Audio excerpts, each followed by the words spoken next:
കരിപ്പൂർ വിമാനത്താവളത്തിൽ വലിയ വിമാനങ്ങൾക്ക് അനുമതി നൽകുന്നത് വൈകുന്നതിനെതിരെ പ്രതിഷേധം ശക്തമാകുന്നുവെന്ന് ഞങ്ങളുടെ കോഴിക്കോട് ബ്യൂറോ റിപ്പോർട്ട് ചെയ്യുന്നു.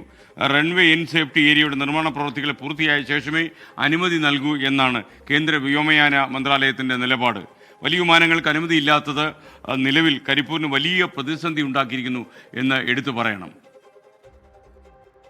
കരിപ്പൂരിലുണ്ടായ വിമാന ദുരന്തത്തെ തുടർന്നാണ് വലിയ വിമാനങ്ങളുടെ സർവീസ് ഇവിടെ നിന്നും നിർത്തിവെച്ചത്. പിന്നീട് വർഷങ്ങൾ കഴിഞ്ഞെങ്കിലും ഇതുവരെ വലിയ വിമാനങ്ങളുടെ സർവീസ് ആരംഭിച്ചിട്ടില്ല.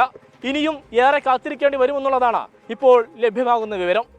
കരിപ്പൂരിൽ വലിയ വിമാനങ്ങൾക്ക് അനുമതി നൽകാത്തതിൽ യാത്രക്കാർ അനുഭവിക്കുന്ന പ്രതിസന്ധി അബ്ദുസമ്മദ് സമദാനി MP ആണ് ലോക്സഭയിൽ ഉന്നയിച്ചത്.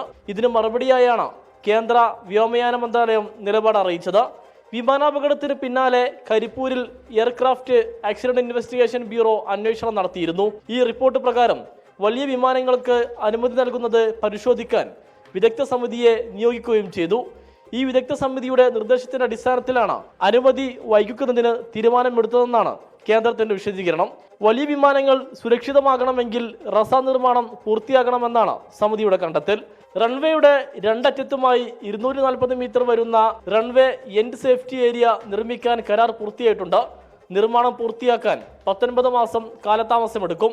റസ നിർമ്മാണം കഴിഞ്ഞിട്ട് മാത്രമേ കാലിക്കറ്റ് എയർപോർട്ടിൽ വലിയ വിമാനങ്ങൾ ഇറങ്ങുകയുള്ളൂ എന്ന് ബഹുമാനപ്പെട്ട MP-യോട് ബഹുമാനപ്പെട്ട കേന്ദ്രമന്ത്രി വിമാന മന്ത്രാലയം അറിയിച്ചു എന്ന് പറഞ്ഞു. ഇത് അങ്ങേയറ്റത്തെ പ്രതിഷേധാർഹവും ശുദ്ധ തമ്മാടിത്വമാണ്. 2020 ഓഗസ്റ്റ് മാസത്ത് 7-ാം തീയതിയാണ് എയർക്രാഫ്റ്റ് ക്രാഷ് നടന്നത്. ആ ക്രാഷ് നടന്നതിൻ്റെ പേരിലാണ് വലിയ വിമാനങ്ങൾ നിർത്തിവെച്ചത്. സത്യത്തിൽ ക്രാഷിൻ്റെ അന്വേഷണ റിപ്പോർട്ടിൽ എവിടെയും അത് റേസയുടെ നീളം കുറവാണോ റൺവേയുടെ നീളം കുറവാണ് എന്ന് എവിടെയും പറഞ്ഞിട്ടില്ല. എന്നിരിക്കെ മാത്രമല്ല ചെറിയ വിമാനമാണ് അപകടത്തിൽ പെട്ടിരിക്കുന്നതും. എയർ ഇന്ത്യ എക്സ്പ്രസിൻ്റെ 190 ആളുകൾക്ക് യാത്ര ചെയ്യുന്ന വിമാനം മാത്രമാണ് പെട്ടിരിക്കുന്നത്. എന്നിട്ട് അതിന് ശേഷം ആ ഒരു പേരിൽ വലിയ വിമാനങ്ങൾ ഇറങ്ങാൻ പറ്റില്ല എന്ന് പറയുന്നത് യാതൊരു ന്യായവുമില്ല. റസ നിർമ്മാണത്തിനായി ഭൂമി ഏറ്റെടുത്ത് നൽകേണ്ടതിന്റെ ഉത്തരവാദിത്വം സംസ്ഥാന സർക്കാരിനാണെന്നും ആവശ്യപ്പെട്ട 14.5 ഏക്കർ ഭൂമിയിൽ 12.5 ഏക്കർ മാത്രമാണ് ലഭിച്ചതെന്നും കേന്ദ്രം ചൂണ്ടിക്കാണിക്കുന്നുണ്ട്.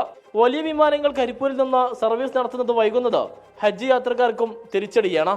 നിർമ്മാണ പ്രവർത്തികൾ വേഗം പൂർത്തിയാക്കി വലിയ വിമാനങ്ങൾക്ക് സർവീസ് നടത്താനുള്ള സാഹചര്യം ഒരുക്കണമെന്നാണ് നാട്ടുകാരുടെ ആവശ്യം. വലിയ വിമാനങ്ങളുടെ സർവീസ് ആരംഭിക്കാത്തത് മാത്രമല്ല ഇവിടുത്തെ പ്രശ്നം. കരിപ്പൂരിൽ നിന്നുള്ള ഹജ്ജ് യാത്രാ നിരക്കിലെ വർധനയും ഇവിടുത്തുകാരുടെ പ്രധാനപ്പെട്ട മറ്റൊരു പ്രശ്നമാണ്. കരിപ്പൂർ വിമാനത്താവളത്തെ തകർക്കാനുള്ള നീക്കമാണോ ഇത് എന്നുള്ളതാണ് പൊതുജനം ചോദിക്കുന്നത്. മലപ്പുറത്തു നിന്നും സമീർ ബിൻ കരീം, 24. ഹജ്ജ് തീർത്ഥാടനത്തിന് കരിപ്പൂരിൽ നിന്നുള്ള മറ്റ് യാത്രക്കാരെക്കാൾ വലിയ തുക ഈടാക്കുന്നു നേരത്തെ തന്നെ പരാതി ഉയർന്നിരുന്നു. റൺവേ ഇൻ സേഫ്റ്റി ഏരിയ നിർമ്മാണം ഇനിയും വൈകിയാൽ പ്രതിഷേധിക്കാനാണ് കരിപ്പൂരിലെ ജനങ്ങളുടെ തീരുമാനം. കേൾക്കാം അവരുടെ പ്രതികരണങ്ങൾ. കരിപ്പൂർ വിമാനത്താവളത്തിൽ നേരത്തെ വലിയ വിമാനങ്ങൾ ഇറങ്ങിയതാണ്. ഒരു അപകടത്തിൻ്റെ പേര് പറഞ്ഞാണ് യഥാർത്ഥത്തിൽ ഇപ്പോൾ ഈ കരിപ്പൂരിനെ ഇങ്ങനെ ദ്രോഹിക്കുന്നത്. ഈ ഒരു പ്രയാസം കൊണ്ട് നേരിടുന്നത് വിദേശത്തുള്ള നിരവധി ആളുകളാണ് ഇതുകൊണ്ട് പ്രയാസം നേരിടുന്നത്. മാത്രമല്ല ഹജ്ജ് പോലുള്ള ഈ മതപരമായ കാര്യങ്ങൾക്ക് ഏറ്റവും വലിയ സംഖ്യ കൊടുത്ത് യാത്ര പോകേണ്ട ഒരു അവസ്ഥ കൂടി ഇന്ന് നിലവിലുണ്ട്. ഈ പ്രദേശത്തുള്ള ആളുകൾ വലിയ രീതിയിലുള്ള വിട്ടുവീഴ്ചകൾ ചെയ്ത് ഒരുപാട് പ്രയാസങ്ങൾ അനുഭവിച്ചിട്ടാണ് അവർ യഥാർത്ഥത്തിൽ ഒരു വികസനത്തിന് വേണ്ടി അവരൊക്കെ ഈ സാക്രിഫൈസ് ചെയ്ത് സ്ഥലം വിട്ടുകൊടുക്കുന്ന ഉൾപ്പെടെയുള്ള ഒരുപാട് പ്രയാസങ്ങൾ അനുഭവിച്ചിട്ടും അത് വലിയ രീതിയിലുള്ള വികസനങ്ങൾ ഇവിടെ വരാൻ ആഗ്രഹിച്ചുകൊണ്ടാണ് ആളുകളൊക്കെ അതുമായിട്ട് സഹകരിച്ചത്. പക്ഷേ ഇപ്പോൾ അവസാനമായിട്ട് കേൾക്കുന്ന വാർത്ത ഈ വലിയ വിമാനങ്ങൾ വീണ്ടും വൈകുമെന്നുള്ള വളരെ പ്രയാസപ്പെടുന്നൊരു വാർത്തയാണ്. കാരണം എന്താ വെച്ചാൽ ഈ കരിപ്പൂർ എയർപോർട്ടിനോടുള്ള അവഗണന എത്രയോ കാലങ്ങളായിട്ട് നമ്മൾ കണ്ടുകൊണ്ടിരിക്കുകയാണ്. ഇത് കുറേ വർഷങ്ങൾക്ക് മുമ്പ് ഇവിടെ വിമാനത്താവളം ഉണ്ടല്ലോ. ആ സമയത്തൊക്കെ ഇത് വിമാനം ഇറങ്ങിയതിന് ഇതിലും വലിയ വിമാനങ്ങൾ അവിടെ മഴ പെയ്ത സമയത്ത് ഇവിടെ വിമാനം വന്നിറങ്ങിയിന്. കൊച്ചിയിൽ ഒന്നായിട്ട് വെള്ളം മൂടി. അപ്പോൾ ആ വലിയ വിമാനം വലിയ ജംബോ ഒക്കെ ഇവിടെ കൊണ്ടുവന്നിറക്കി. അപ്പോൾ അങ്ങനത്തെ ഒരു തടസ്സമൊന്നും ഇവിടെ കാണില്ല. പിന്നെ ഇപ്പോൾ ചെറിയൊരു ആക്സിഡൻറ്റ് എല്ലായിടത്തുള്ള പോലെ ഇവിടെ ഉണ്ടായിട്ടുണ്ട്. അതുണ്ടായപ്പോൾ അതിൻ്റെ പേരിൽ ഒരു പ്രശ്നം ഉണ്ടായി. അങ്ങനെ അതിനാണിപ്പോൾ രണ്ടാമത് സ്ഥലമെടുക്കലും സംവിധാനം വികസനമൊക്കെ ഉണ്ടാക്കി കുറച്ചും കൂടി വലുതാക്കാനുള്ള സംവിധാനം.